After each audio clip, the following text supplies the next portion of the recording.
ಧರ್ಮೋಪದೇಶ ಪ್ರಕರಣದ 239ನೇ ಶ್ಲೋಕ. ಪ್ರಾಯ ಇದು 4ನೇ ಭಾಗ. ಅದೇ ಶ್ಲೋಕದ 4ನೇ ಭಾಗದ ವ್ಯಾಖ್ಯಾನ. ತಥಾಚ ಉಕ್ತಂ ಪುರುಕ್ರಮಸ್ಯ ಅಖಿಲ ಧರ್ಮಗುಪ್ತಯೇ ಸಮಾಧಿನಾನುಸ್ಮರ ಯದ್ವಿಚೇಷ್ಟಿತಂ. ಹಿಂದೆ ಬಂದಂತ ಶ್ಲೋಕ. ಸಮಸ್ತ ಧರ್ಮ ರಕ್ಷಣೆಗೋಸ್ಕರವಾಗಿ ಭಗವಂತ ಅವತಾರವನ್ನು ಮಾಡಿದ್ದಾನೆ.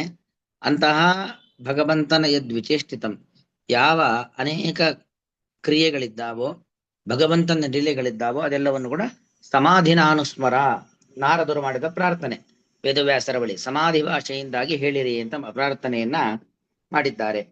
ಕಿಂಚ ತಾವತಃ ಯತಃ ಅಯಮೇವ ಪ್ರತಿಪಾದಿತಃ ಪ್ರಸ್ತಾವಿತಶ್ಚ ತತಃ ಧರ್ಮಃ ಪ್ರೋಜ್ಜಿತಕೈತವಃ ಇತ್ಯತ್ರಾಪಿ ಭಾಗವತ ಪ್ರತಿಪಾದ್ಯ ಪ್ರದರ್ಶನ ಪರೇ ಪದ್ಯೆ ಅಪಿ ಅಯಮೇವ ಸಮುದಾಹೃತಃ ಇತಿ ವಕ್ತವ್ಯಂ. ಅಲ್ಲಿ ಸಮಾಧಿ ಭಾಷೆಯಿಂದ ಹೇಳಿ ಅಂತ ಹೇಳಿದ್ದು ಅಂದ್ರೆ ಧರ್ಮ ಸಂರಕ್ಷಣೆಗೋಸ್ಕರವಾಗಿ ಇದೆಲ್ಲವನ್ನು ಕೂಡ ಹೇಳಿ ಅಂತ ಮಾಡಿದ ಪ್ರಾರ್ಥನೆಯು ಮತ್ತು ಧರ್ಮ ಪ್ರೋಜ್ಜಿತ ಕೈತವೋತ್ರ ಪರಮಃ ಎಂಬುವರು ಹೇಳಿರ್ತಕ್ಕಂಥ ವಿಚಾರವು ಎರಡು ಕೂಡ ಒಂದೇ, ಬೇರೆ ಬೇರೆಯಾದದ್ದಲ್ಲ. ಅನ್ಯಥಾ ಗ್ರಂಥಕರ್ತು ವಿಸ್ಮರಣಶೀಲತ್ವಸ್ಯ ವಾ ಪ್ರತಾರಕತ್ವಸ್ಯ ವಾ ಪ್ರಸಂಗಾತ್.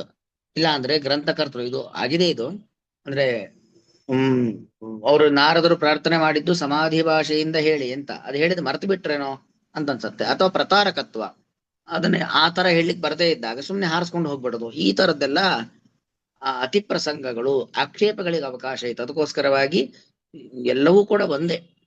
ಮೊದಲು ಮಾಡಿರ್ತಕ್ಕಂಥ ಸಂಕಲ್ಪ ಮತ್ತೆ ಮಾಡಿರ್ತಕ್ಕಂಥ ನಿರೂಪಣೆಗಳು ಎಲ್ಲವೂ ಕೂಡ ಒಂದೇ.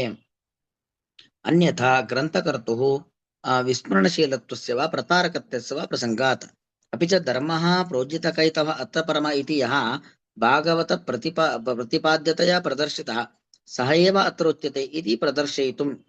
ಅಂದ್ರೆ ಪ್ರೋಜ್ಜಿತ ಕೈತವವಾದದ್ದು ಅಂದ್ರೆ ಕಪಟರಹಿತವಾದದ್ದು ಧರ್ಮ ಅಂತ ಬಂತು. ಯಾವುದು ಏನು ಅನ್ನೋದನ್ನ ಸಮರ್ಥನೆ ಮಾಡ್ಲಿಕ್ಕೋಸ್ಕರವಾಗಿಯೇ ಪ್ರದರ್ಶಯಿತು, ತೋರಿಸ್ಲಿಕ್ಕೋಸ್ಕರ ಹೇಳಿದ್ದು. ಆಮಯ ಅನುರುತ್ಯಾಚ ತುಷ್ಯೇತ್ ಆತ್ಮದೋ ಹರಿಹಿ. ಅಂದ್ರೆ ಅಮಾಯಯ ಅನುರುತ್ಯ, ಅಮಾಯಯ, ಮಾಯಾ ಅಂದ್ರೆ ಕಪಟ, ವಂಚನೆ, ಕಪಟವಿಲ್ಲದ ಅನುವೃತ್ತಿ ನಿರಂತರವಾದ ಸೇವನೆಯಿಂದಾಗಿ ತುಷ್ಯೇತ್ ಆತ್ಮದೋ ಹರಿಹಿ, ಆ ಪರಮಾತ್ಮ ಅವನ ಆತ್ಮ ಮತ್ತು ಆತ್ಮದಃ ತನ್ನನ್ನೇ ಭಕ್ತರಿಗೋಸ್ಕರವಾಗಿ ಸಮರ್ಪಿಸಿಕೊಳ್ಳುವವನು ಸಂತೃಪ್ತನಾಗ್ತಾನೆ. ಭಗವಂತ ಯಾವಾಗ ಸಂತೃಪ್ತನಾಗ್ತಾನೆ ಅಂದ್ರೆ ಅಮಾಯಯ ಅನುವೃತ್ಯ, ಮಾಯಾವಿಲ್ಲದ, ಕಪಟವಿಲ್ಲದ, ವಂಚನೆ ಇಲ್ಲದ ಅನುವೃತ್ತಿ ನಿರಂತರವಾದ ಸೇವೆಯಿಂದ ಭಗವಂತ ಸಂತೃಪ್ತನಾಗ್ತಾನೆ. ಇತಿ ತತ್ರ ಉದಿತಮೇವ ಅರ್ಥಂ ಸ್ಮಾರಯಾಮಾಸ. ಹೇಳಿದ ಅರ್ಥವನ್ನೇ, ವಿಷಯವನ್ನೇ ಮತ್ತೆ ನೆನಪು ಮಾಡ್ತಾ ಇದ್ದಾರೆ ಇಲ್ಲಿ. ಅನ್ಯತಾ ತತ್ರ ಭಾಗವತಾನ್ ಧರ್ಮಾನ್ ಶಿಕ್ಷೇತ್ ಗುರು ಆತ್ಮದೈವತಃ. ಅಂದ್ರೆ ಭಾಗವತ ಧರ್ಮಗಳನ್ನ ಹೇಳಿ ಅಂತ ಹೇಳಿ ಇನ್ನೇನು ಹೇಳಿದಂಗಾಗತ್ತೆ. ಆದರೆ ಎಲ್ಲವೂ ಕೂಡ ಒಂದೇ. ತತ್ರ ಇತ್ಯುದಿದೆ ಕೇತೆ ಭಾಗವತ ಧರ್ಮಾಹ ಬಂತು, ಭಾಗವತ ಧರ್ಮ ಶಿಕ್ಷೇತ್ ಅಂತ ಬಂತು. ಯಾವುದದು ಭಾಗವತ ಧರ್ಮಗಳು ಅಂತ ಪ್ರಶ್ನೆ ಬಂದ್ರೆ ಇತಿ ಆಶಂಕಾಯಾಂ ಸರ್ವತಃ ಮನಸಃ ಅಸಂಗ, ಹಿಂದೆ ಹೇಳಿರ್ತಕ್ಕಂಥದ್ದು ಸರ್ವತಃ ಮನಸಃ ಅಸಂಗಃ ಅಸಂಗಂ ಇತ್ಯಾದಿನ ತತ್ ಪ್ರದರ್ಶನಸ್ಯ ಶ್ಲಿಷ್ಟತೆಯ ಏತದುದಾಹರಣಸ್ಯ ವೈಯರ್ಥ್ಯಾಪತ್ತೇಹೇ. ಹಾಗಾಗಿ ಆ ಭಾಗವತ ಧರ್ಮಗಳನ್ನ ಹೇಳಿ ಅಂತ ಹೇಳಿದ್ದಕ್ಕೆ ಇದೆಲ್ಲವನ್ನು 30 ಧರ್ಮಗಳನ್ನ ನಿರೂಪಣೆ ಮಾಡಿದ್ದು. ಇಲ್ಲದೆ ಹೋದ್ರೆ ವ್ಯರ್ಥ ಅಂತ ಆಗ್ತದೆ. ಏನಕ್ಕೆ ಸುಮ್ಮನೆ ಯಾಕೆ ಹೇಳ್ಬೇಕಿತ್ತು? ಈ 30 ಧರ್ಮಗಳನ್ನ ನಿರೂಪಣೆ ಮಾಡಿದ್ದಾರೆ, ಅದಕ್ಕೆ ಯಾಕೆ ಅನ್ನೋದಕ್ಕೆ ಪ್ರಸಂಗ ಸಿಗ್ತಾ ಇರಲಿಲ್ಲ. ಅದಕ್ಕೋಸ್ಕರವಾಗಿ ಹೇಳಿದ್ದು ಆ ಭಾಗವತ ಧರ್ಮಗಳನ್ನು ಹೇಳಿ ಅನ್ನೋ ಪ್ರಾರ್ಥನೆಗೆ ಉತ್ತರ ರೂಪದಲ್ಲೇ ಈ ಎಲ್ಲಾ 30 ಧರ್ಮಗಳನ್ನು ನಿರೂಪಣೆ ಮಾಡಿದ್ದು. ಮುಮುಕ್ಷುಣಾಮಪಿ ತತ್ ಸಾಧನ ವಿಶೇಷಂ ವಿಶೇಷತಃ ಅವಿದುಷಾಂ ಮೋಕ್ಷಾರ್ಥಂ ಯದುಪಾಯ ಸಮುದಾಯ ಭಗವತಾ ಪ್ರೋಕ್ತಃ ಸಹ ಏವ ಹಿ ಭಾಗವತೋ ಧರ್ಮೋ ನಾಮ. ಭಾಗವತ ಧರ್ಮ ಅಂದ್ರೆ ಏನು ಅಂತ ಹೇಳ್ತಿದ್ದಾರೆ. ಮುಮುಕ್ಷುಗಳು, ಮೋಕ್ಷವನ್ನ ಬಯಸ್ತಕ್ಕಂಥವ್ರು ಮುಮುಕ್ಷುಗಳು. ತತ್ ಸಾಧನ ವಿಶೇಷಂ, ಮೋಕ್ಷಕ್ಕೆ ಸಾಧನವಾದದ್ದು ಯಾವುದು? ವಿಶೇಷತ, ಮೊದಲು ಮುಖ್ಯವಾಗಿ ಅವಿದುಷಾಂ, ಅಜ್ಞಾನಿಗಳಿಗೆ ಗೊತ್ತಾಗೋದಿಲ್ಲ ಯಾವುದು ಮೋಕ್ಷ ಸಾಧನ, ಯಾವುದು ಮೋಕ್ಷ ಸಾಧನವಲ್ಲ ಅಂತ ಗೊತ್ತಾಗೋದಿಲ್ಲ. ಹಾಗಾಗಿ ಮೋಕ್ಷಾರ್ಥಂ ಇದುಪಾಯ ಸಮುದಾಯ, ಮೋಕ್ಷಕ್ಕೆ ಕಾರಣವಾದದ್ದು ಏನೇನೋ ಅಂತಿದೆಯೋ ಉಪಾಯಗಳ ಸಮುದಾಯ, ಅದು ಭಗವತಾ ಪ್ರೋಕ್ತ. ಯಾರಿಂದ ಹೇಳಿದ್ದು? ಯಾರ್ಯಾರು ಹೇಳಿದ್ದಾಗೋದಿಲ್ಲ, ಸಾಕ್ಷಾತ್ ವೈಕುಂಠವಾಸಿಯಾದ ಮೋಕ್ಷಪ್ರದನಾದ ಭಗವಂತ ಹೇಳಿರತಕ್ಕಂಥದ್ದೇ ಮೋಕ್ಷೋಪಾಯಗಳು. ಸಹೈವ ಹಿ ಭಾಗವತ ಧರ್ಮೋ ನಾಮ, ಅದೇ ಭಾಗವತ ಧರ್ಮಗಳು. ಮೋಕ್ಷಶ್ಚ, ಮೋಕ್ಷ ಅಂದ್ರೆ ಏನು? ಮೋಕ್ಷ ಅಂದ್ರೆ ಭಗವತ್ ಪ್ರಾಪ್ತಿರೇವ. ಮೋಕ್ಷ ಅಂದ್ರೆ ಮತ್ತೇನೂ ಅಲ್ಲ. ಮೋಕ್ಷ ಅಂದ್ರೆ ಭಗವತ್ ಪ್ರಾಪ್ತಿಯನ್ನೇ ಮೋಕ್ಷ ಅಂತ ಕರೆಯುವುದು. ತತ್ರ ಚ ಸಾಧನಂ ಭಗವತ್ ಪ್ರಸಾದ ಏವ. ಅಂತಹ ಭಗವಂತನನ್ನು ಪಡಿಬೇಕು ಅಂತಾದ್ರೆ ಭಗವಂತನನ್ನು ಪಡೆಯುವುದೇ ಮೋಕ್ಷ. ಅದಕ್ಕೆ ಸಾಧನವಾದದ್ದು ಭಗವಂತನ ಪ್ರಸಾದ. ಪ್ರಸಾದ ಅಂದ್ರೆ ಭಗವಂತನ ಅನುಗ್ರಹ, ಅವನ ಪ್ರಸನ್ನವಾದ ದೃಷ್ಟಿ ನಮ್ಮ ಮೇಲೆ ಬೀಳೋದೇ ಅದು ಭಾಗವತ ಧರ್ಮ. ತಸ್ಮಿಂಶ್ಚ ಸಾಧನಂ ಉಪಾಯ ಸಮುದಾಯ. ಅಂತಹ ಮೋಕ್ಷವನ್ನು ಪಡಿಬೇಕು ಅಂತಾದ್ರೆ ಅದಕ್ಕೆ ಅನೇಕ ಸಾಧನಗಳಿದ್ದಾವೆ. ಯಾವ್ದು? ಎಲ್ಲ 30 ಉಪಾಯಗಳು, ಯುಕ್ತಿಗಳು ಅಥವಾ ಸಹಕಾರಿಯಾದದ್ದು. ಸಚ, ಹೇಗೆ ಒಂದು ಅಡಿಗೆ ಮಾಡಬೇಕು ಅಂತಾರೆ ಸಾಧನಗಳು, ಸಾಧನ ಸಲಕರಣ ಅನೇಕ ಬೇಕಲ್ವಾ, ಏನೋ ಇಲ್ಲಿ ಅಡಿಗೆ ಆಗೋದಿಲ್ಲ. ಹಾಗೆ ಮೋಕ್ಷವನ್ನ ಪಡಿಲಿಕ್ಕೆ ಇದೆಲ್ಲ ಸಾಧನೆಗಳು. ಸಚ ಯಾದೃಶ ಶತಯ ಅನುಷ್ಠೀಯಮಾನ. ಯಾದೃಶತಯ, ಅದು ಯಾದೃಶತಯ ಅಂತ ಬಿಟ್ಕೊಳ್ಬೇಕು. ಯಾದೃಶತಯ ಅನುಷ್ಠೀಯಮಾನ ಹರಿತೋಷಕರ ಭವೇತ್ ತಥೈವ ಅನುಷ್ಠೇಯ. ಯಾವ ರೀತಿಯಾಗಿ ನಾವು ಅನುಷ್ಠಾನವನ್ನ ಮಾಡಿದ್ರೆ ಭಗವಂತನ ಪ್ರೀತಿಗೆ ಕಾರಣವಾಗುತ್ತೋ ಆ ರೀತಿಯಲ್ಲೇ ಅನುಷ್ಠಾನ ಮಾಡಬೇಕು. ಸಜ ಪ್ರಕಾರ ವಿವಿಧ. ಅಂತಹ ಮೋಕ್ಷವನ್ನ ಪಡೆಯುವಂತಹ ಪ್ರಕಾರ 2 ರೀತಿ. ಪ್ರೋಜ್ಜಿತ ಕೈತವತ್ವಂ ಪರಮತ್ವಂ ಚ. ಒಂದು ಕಪಟವನ್ನ ಬಿಡಬೇಕು, ಪ್ರೋಜ್ಜಿತ ಕೈತವತ್ವ. ಮತ್ತೊಂದು ಪರಮತ್ವಂಚ, ಭಗವಂತ ಸರ್ವೋತ್ತಮ ಎಂಬ ಜ್ಞಾನ ಇರಬೇಕು. ಕಪಟ ಇರಬಾರದು, ಭಗವತ್ ಸರ್ವೋತ್ತಮತ್ವ ಜ್ಞಾನ ಇರಬೇಕು. ಅದು ಮುಖ್ಯವಾದ ಸಾಧನ. ಮನಸಾ ಏಕಂ ದ್ರವ್ಯಾದಿ ಪ್ರಾಪ್ತಿ ರೂಪಂ ಫಲಂ ಅನುಸಂಧಾಯ. ಕಾಮ ಹಾಕೊಳ್ಬೇಕು. ವಾಚ ಶ್ರೀ ವಿಷ್ಣು ಪ್ರೀತ್ಯರ್ಥಂ ಬ್ರಾಹ್ಮಣ ಸಮಾರಾಧನಂ ಕರಿಷ್ಯೇ ಇತ್ಯಭಿದಾಯ ಶತಂ ಏಕಂ ಬ್ರಾಹ್ಮಣಾನಾಂ ಅನೇಕಂ ಶತಂ ಅನ್ಯೇಷಾಂ ಚ ಭೋಜಯಂತಿ. ನೋಡಿ, ಮನಸ್ಸಲ್ಲಿ ನಾನು ಈ ಕೆಲಸ ಮಾಡೋದ್ರಿಂದ ನನಗಿಂತದ್ ಸಿಗಬೇಕು. ದ್ರವ್ಯಾದಿ ಪ್ರಾಪ್ತಿ ರೂಪಂ ಫಲಂ ಅನುಸಂಧಾಯ. ಮನಸ್ಸಲ್ಲಿರೋ ಮನಸ್ಸೇಕಂ ವಚಸ್ಸೇಕಂ, ಮನಸ್ಸಲ್ಲೇ ಒಂದು ಮಾತಲ್ಲೇ ಒಂದು. ಮನಸ್ಸಲ್ಲಾಗ್ಬೇಕಾದ್ರೆ ನನಗಂತ ಫಲ ಬೇಕು ಇಂಥ ಫಲ ಬೇಕು ಅಂತ ಮನಸ್ಸಲ್ಲಿ, ಆದ್ರೆ ವಾಚ ಮಾತಲ್ಲಾಗ್ಬೇಕಾದ್ರೆ ಶ್ರೀ ವಿಷ್ಣು ಪ್ರೀತ್ಯರ್ಥಂ, ಭಗವಂತ ಸಂತರು ಏನು ನನಗೆ ಆಸೆ ಇಲ್ಲ, ಆಕಾಂಕ್ಷೆ ಇಲ್ಲ, ದೇವರು ತೃಪ್ತನಾಗ್ಲಿ ಅಂತಕ್ಕಂಥ ಭಾವನೆಯಿಂದಾಗಿ ಬ್ರಾಹ್ಮಣ ಸಮಾರಾಧನಂ ಕರಿಷ್ಯೆ. ಬ್ರಾಹ್ಮಣರಿಗೆ, ಸುಹಾಸಿನಿಯರಿಗೆ, ವಟುಗಳಿಗೆಲ್ಲ ಅನ್ನದಾನ ಮಾಡ್ತೇನೆ, ಇನ್ನೇನೋ ವಸ್ತುಗಳನ್ನ ದಾನ ಮಾಡ್ತೇನೆ ಅಂತ ಹೇಳೋದು. ಬಾಯಲ್ಲಿ ಹೇಳಿದ್ದು ದೇವರ ಪ್ರೀತನಾಗ್ಲಿ ಅಂತ, ಮನಸ್ಸಲ್ಲಿ ಇನ್ನೊಂದು ಯಾವ್ದೋ ಫಲದ ಅಪೇಕ್ಷೆ. ಹೀಗೆ ಶತಂ ಏಕಂ, 101 ಬ್ರಾಹ್ಮಣರನ್ನ ಅಥವಾ ಶತಂ ಅನ್ಯೇಷಾಂ, 101 ಜನ ಬ್ರಾಹ್ಮಣರಿಗೆ ಭೋಜನ ಮಾಡಿಸ್ತೀನಿ, 106 ಜನ ಬೇರೆಯವ್ರಿಗೂ ಊಟ ಹಾಕ್ತೀನಿ ಅಂತೆಲ್ಲ ಹೇಳೋದು. ಏನಕ್ಕೋಸ್ಕರ? ಎಲ್ಲ ವಿಷ್ಣು ಪ್ರೀತ್ಯರ್ಥಕ್ಕೋಸ್ಕರ ಅಂತ ಬಾಯಲ್ಲಿ ಮಾತ್ರ, ಮನಸ್ಸಲ್ಲಿ ಬೇರೆನೆ ಅದು. ತದಿದಮೇವ ಕೈದು, ಇದನ್ನೇ ಕೈತವ, ಇದನ್ನೇ ವಂಚನೆ ಮೋಸ ಅಂತ ಕರೆಯೋದು. ಮನಸ್ಸಲ್ಲೇ ಒಂದು ಮಾತಲ್ಲೇ ಒಂದಿಟ್ಕೊಂಡು ಇಟ್ಟುಕೊಳ್ಳೋದಕ್ಕೆ ಕೈತವ, ಕಪಟ, ಮೋಸ ಅಂತ ಕರೆಯೋದು. ಏತನ್ ನಿವೃತ್ತಿರೇವ ಪ್ರೋಜ್ಜಿತ ಕೈತವತ್ವ. ಅಲ್ಲಿಗೆ ಪ್ರೋಜ್ಜಿತ ಕೈತವ ಅಂದ್ರೆ ಏನು? ಹೀಗೆ ಮನಸ್ಸಲ್ಲೇ ಒಂದು ಮಾತಲ್ಲೇ ಒಂದು ಮತ್ ನಾವು ಮಾಡೋದೇ ಒಂದು ಅನ್ನೋದಿರಬಾರದು. ಮನಸ್ಸಲ್ಲೂ ಒಂದೇ ಇರಬೇಕು, ಮಾತಲ್ಲೂ ಒಂದೇ ಇರಬೇಕು, ಮಾಡೋದು ಒಂದೇ ಆಗಿರಬೇಕು. ಅದೇ ನಿಜವಾದ ಧರ್ಮ, ಅದೇ ಭಾಗವತ ಧರ್ಮ. ಪರಮ ಪುರುಷಾರ್ಥ ಪ್ರತಿಬಂಧಕತ್ವಂ ಏವ ಹಿ ನೀಚತ್ವಂ. ನೀಚ ಅಂದ್ರೆ ಏನು?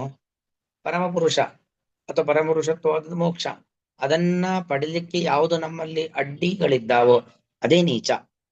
ತನ್ನಿವೃತ್ತಿರೇವ ಚ ಉತ್ತಮತ್ವಂ.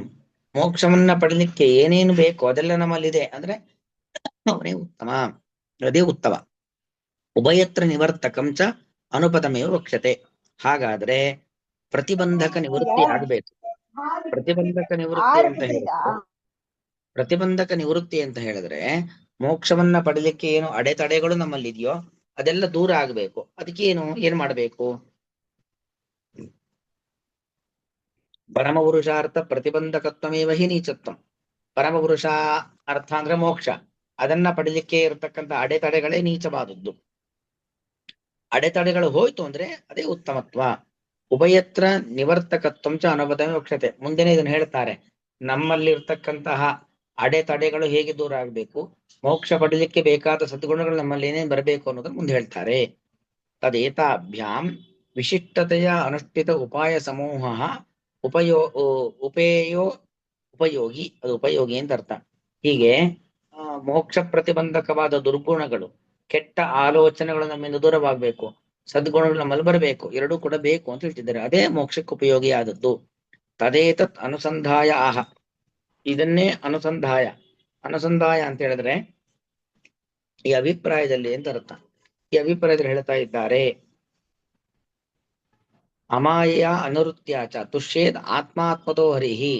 ನಮ್ಮನ್ನ ಆ ಭಗವಂತ ಆತ್ಮತಃ ತನ್ನನ್ನೇ ತನ್ನ ಭಕ್ತರಿಗೋಸ್ಕರವಾಗಿ ಅರ್ಪಣೆ ಮಾಡಿಕೊಳ್ಳುವವನು ಅಂತ ಭಗವಂತ ಅಮಾಯೆಯ ಅನುವೃತ್ಯ, ಕಪಟ ಮೋಸ ವಂಚನೆಗಳು ಇಲ್ಲದೆ ಇರತಕ್ಕಂಥ ಅನುವೃತ್ತಿಯಿಂದಾಗಿ ನಿರಂತರವಾದ ಸೇವೆಯಿಂದಾಗಿ ತೃಪ್ತನಾಗುತ್ತಾನೆ.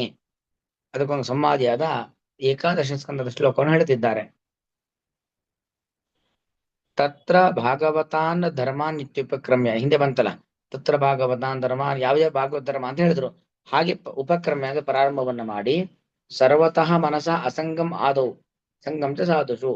ನೋಡಿ, ಮನಸ್ಸು ಎಲ್ಲಾ ಕಡೆಯಿಂದಲೂ ನಿವೃತ್ತಿ ಆಗ್ಬೇಕು, ಮನಸ್ಸಲ್ಲಿ ಯಾವ ಆಲೋಚನೆಗಳು ಕೂಡ ಇರಬಾರದು.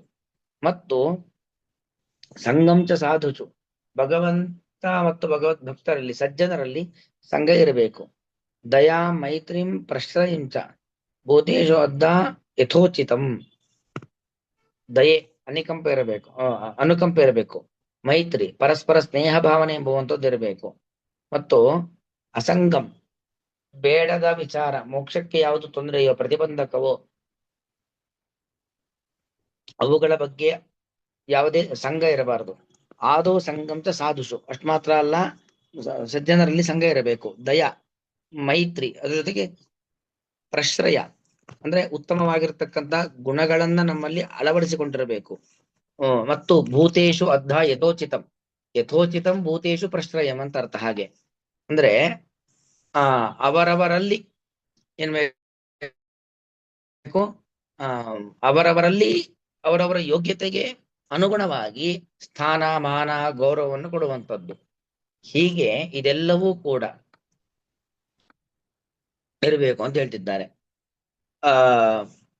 ಈಗ ಎಲ್ಲರನ್ನೂ ಒಂದೇ ತರ ನೋಡುವುದಲ್ಲ, ಅವರವರ ಯೋಗ್ಯತೆ ವಿದ್ಯಾರ್ಹತೆ ಅದಕ್ಕನುಗುಣವಾಗಿ ಆಯಾಯ ವ್ಯಕ್ತಿಗಳನ್ನ ಕಾಣುವಿಕೆ ಇದಿರ್ಬೇಕು. ಭೂತೇಶು ಅಧ್ಯಾನ ನಿಶ್ಚಯವಾಗಿ ಅಂತ ಅರ್ಥ.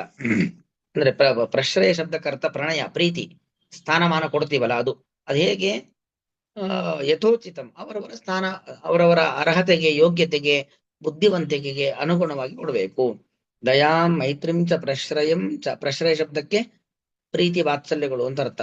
ಭೂತೇಶು ಯಾರಲ್ಲಿ, ಎಲ್ಲರಲ್ಲೂ, ಪ್ರಾಣಿ ಪಕ್ಷಿ ಮರಗಡ ಬೆಳ್ಳಿಗಳಲ್ಲಿ. ಅರ್ಧ ಅಂದ್ರೆ ನಿಶ್ಚಯವಾಗಿ, ಯಥೋಚಿತಂ ಅವರವರ ಅರ್ಹತೆಗೆ ಅನುಗುಣವಾಗಿ ಅಂತ ಅರ್ಥ. ಇಷ್ಟು. ಇನ್ನು ಮತ್ತು ಮುಂದೆ ಮತ್ತೆ ಹೀಗೆ ಒಂದಷ್ಟು ಸದ್ಗುಣಗಳನ್ನ ನಿರೂಪಣೆ ಮಾಡ್ತಾ ಹೋಗ್ತಾರೆ, ಭಾಗವತ ಧರ್ಮಗಳನ್ನ ನಿರೂಪಣೆ ಮಾಡ್ತಾ ಹೋಗ್ತಾರೆ. ಇಲ್ಲಿಗೆ ನಿಲ್ಸ್ಕೊಂಡಿರೋಣ. ಶ್ರೀಕೃಷ್ಣ ಅರ್ಪಣಮಸ್ತು.